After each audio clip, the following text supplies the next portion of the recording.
Halo saudaraku setanah air. Hari ini Mimin mau mengajak semua kita untuk berpikiran jernih dan tidak mudah terprovokasi dengan kasus kerusuhan di smelter PT Geni.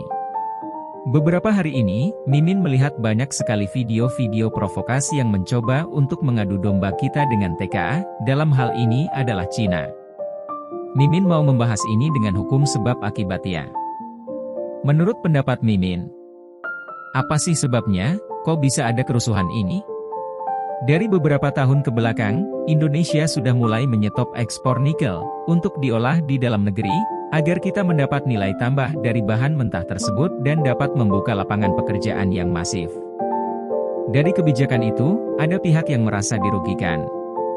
Yang biasanya mereka dapat dari kita bahan mentahnya, sekarang tidak dapat lagi. Hal itu berdampak dengan kelangsungan industri mereka. Pabrik-pabrik mereka kolaps. Karyawan diberhentikan. Ekonomi terguncang. Mereka pasti tidak akan tinggal diam. Mereka pasti akan bertindak. Salah satu contoh tindakannya adalah dengan mengintimidasi kita melalui gugatan di WTO. Di kasus ini kita kalah di WTO, tetapi kita tak gentar dan mengajukan banding. Setelah melihat kita tidak terintimidasi melalui gugatan WTO, mereka mencoba mengintimidasi kita lagi dengan menolak ekspor kita ke negara-negara mereka, khususnya komoditi sawit. Pemerintah kita, lagi-lagi tidak gentar dan membalas dengan akan menyetop ekspor bauksit di pertengahan tahun 2023. Dan mungkin akan dilanjutkan dengan bahan-bahan tambang lain di tahun berikutnya. Dari situ terlihat bahwa negara Indonesia yang sekarang tidak mudah untuk diintimidasi. Langkah berikutnya adalah dengan sistem adu domba. Sistem ini sudah seringkali digunakan untuk menghancurkan persatuan dan kesatuan dari dalam.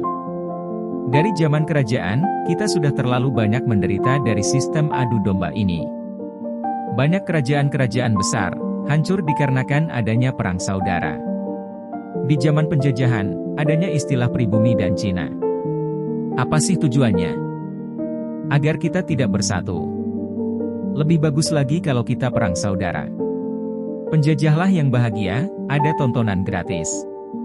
Untuk kasus PT Geni ini, Mimin melihat adanya upaya untuk mengadu domba kita dengan Cina. Kenapa?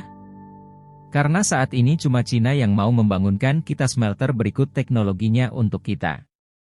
Ya, walaupun setiap kesepakatan pasti ada untung ruginya, tapi menurut Mimin, kita sudah di jalan yang benar. Segala kekurangan bisa diperbaiki di perjalanan. Kenapa Mimin bilang cuma Cina yang mau bangunin kita smelter? Soalnya terbukti Freeport-nya Amerika, selama puluhan tahun, adakah membuatkan kita smelter? Di pemerintahan Jokowi berulang kali meminta dibangunkan smelter, hasil nihil. Mereka cuma mau mengambil sumber daya alam kita, lalu dikirim ke Amerika, untuk diolah di sana. Dan dijual lagi ke kita. Contoh untuk biji nikel ya. Kita ekspor biji nikel harganya Rp100.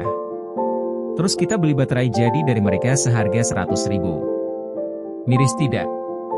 Sekarang Mimin mau bahas apa sih akibat dari kasus PT Geni ini. Kerusakan alat-alat operasional pabrik. Kalau ini sudah pastilah ya. Berapa banyak yang terbakar kemarin? Bahkan kendaraan pun ikut dibakar. Produksi pabrik terganggu. Dan yang terpenting adalah keraguan investor untuk membangunkan kita smelter-smelter yang lain. Coba kalian bayangkan kalau satu smelter bisa menampung 30-40 ribu karyawan. Berapa banyak lapangan pekerjaan yang akan tersedia untuk saudara-saudara kita dalam 5-10 tahun ke depan? Berapa banyak pendapatan negara dari sektor pajak dari investasi ini? Kalau investor tidak jadi menanamkan modalnya untuk kita, hilanglah sudah kesempatan itu. Salah satu faktor penentu investor dalam menginvestasikan modalnya adalah stabilitas keamanan dan politik. Itulah tujuan utama mereka. Itu gambaran besar yang Mimin punya. Kita ribut-ribut di dalam negeri, kita sendiri yang rugi. Apalagi kalau buntutnya sampai investor pada lari. Apalagi jangan sampai pihak Cina menuntut tanggung jawab kematian warga negaranya.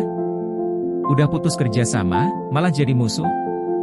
Mimin memohon kepada semua petinggi di negara ini, baik di pemerintahan maupun di luar pemerintahan.